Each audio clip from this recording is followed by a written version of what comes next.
Now, it's one thing to disagree with the government, but it's another thing entirely to destroy your own artwork in public protest. But that's exactly what Toronto artist Allan Harding MacKay is doing. The renowned war artist will be travelling to Parliament Hill today to tear 4 of his paintings to shreds. We've reached him in Toronto before he gets on the train to Ottawa. Hello. Can you explain to me what's got you so angry that you're willing to do this to your own art?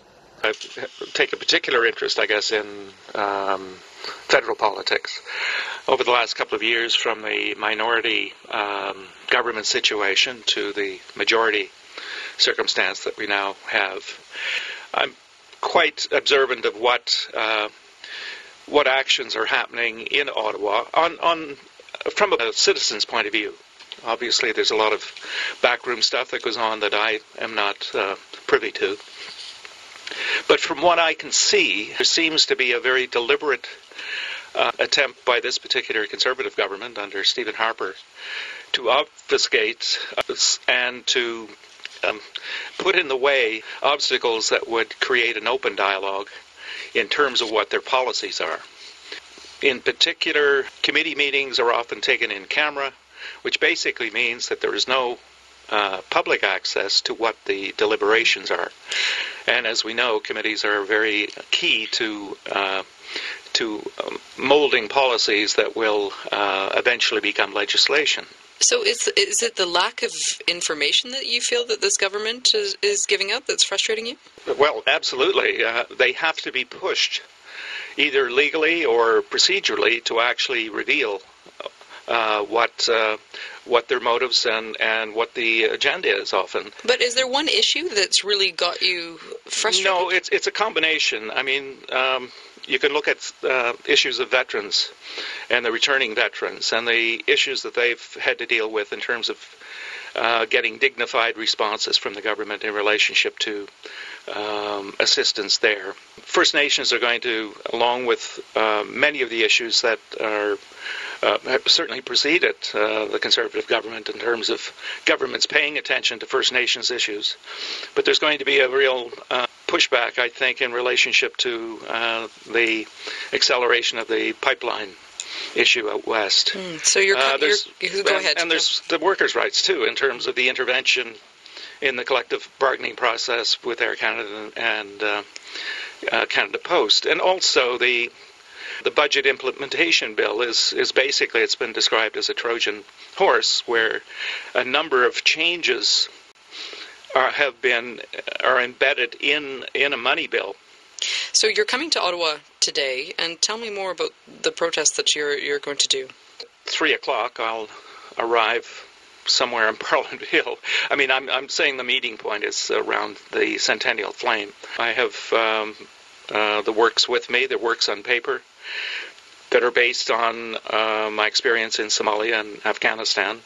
They're all my own work, I have to point that out, because the War Museum has a number of my works in their collection that document Somalia and Afghanistan. Right. So I will undertake, in the view of the Parliament buildings, because I think that's important that I come to Ottawa, and the destruction of my work is really a gesture and symbolic of what I think is a larger destruction of some of the parliamentary traditions that are important in terms of fair and honest government. You think this is going to change anything? Politicians do respond to public pressure, and it seems to me that not only those who are opposed in a partisan way to the Conservative government, but Conservative voters and I think what's even more important, the Conservative MPs have to start looking at really what is the path that this government that they're part of is on, and perhaps adjust their ways. The reason I'm doing it is to create awareness, and it's another wake-up call, I think, for people to pay attention to how business is being done in Ottawa, supposedly on their behalf. So wake-up calls. Have you had any calls at all from Conservative MPs, any members of the government begging you not to do this? I just saw a release from the Department of Defense that suggested or encouraged me to donate the work to charity or something like that instead of losing it. But the reality is that the work that's in the Canadian War Museum has been donated by me. I continually donate works to non-profit organizations on a yearly basis.